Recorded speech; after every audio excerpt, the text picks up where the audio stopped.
Charlie? Recently, Breitbart News challenged the accuracy of the CNN story, and afterwards it was retracted, deleted, and the editors responsible were fired, as well as the network apologized for the story. One of the targets of the story accepted the apology. The president went on Twitter this morning and repeated that CNN was fake news. Why isn't their response good enough for the president?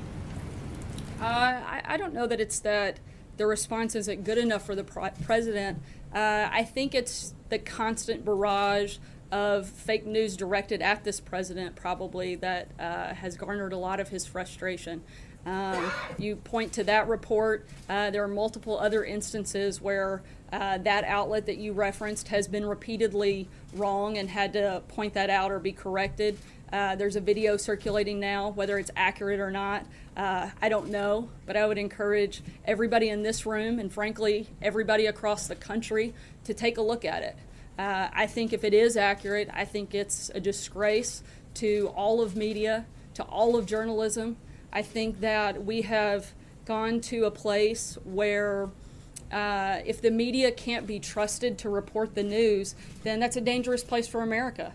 And I think if that is the place that certain outlets are going, particularly for the purpose of spiking ratings, and if that's coming directly from the top, I think that's even more scary and certainly more disgraceful. And I hope that that's not the direction we're headed. I hope that outlets that have continued to use either unnamed sources, sometimes stories with no sources at all. We've been going on this Russia-Trump hoax for the better part of a year now with no evidence of anything. Things like the success at the VA barely get covered. They may get covered for an hour at a time, but this story gets covered day in, day out. And I think America is frankly looking for something better. They're looking for something more, and I think they deserve something better from our news media. Does the president actually expect us not to report on stories of a foreign country trying to influence the presidential election? I don't think it's that it's expected that you're not to report on again, actual news if there's something there. But again, I think that there are a lot of things happening in this world that frankly a lot of people would like to hear about, whether it's job growth, whether it's deregulation, whether it's tax reform, health care. I think a lot of those things deserve a lot more coverage than they get. And all we're saying is, I think that we should take a really good look at what we are focused on, what we are covering, and making sure that it's actually accurate and it's honest. If we make the slightest mistake, the slightest word is off, it is just an absolute tirade from a lot of people in this room.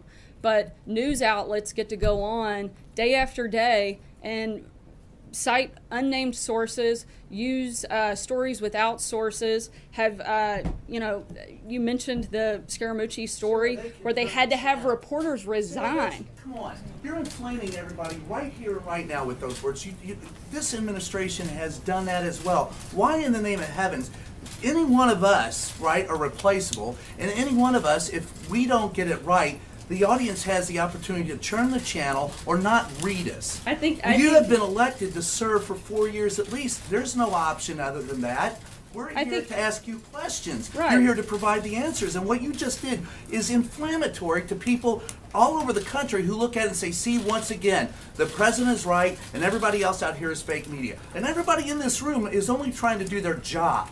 Well, I disagree completely. First of all, I think if anything has been inflamed, it's the dishonesty that often takes place by the news media. And I think it is outrageous for you to accuse me of inflaming a story when I was simply trying to respond to his question.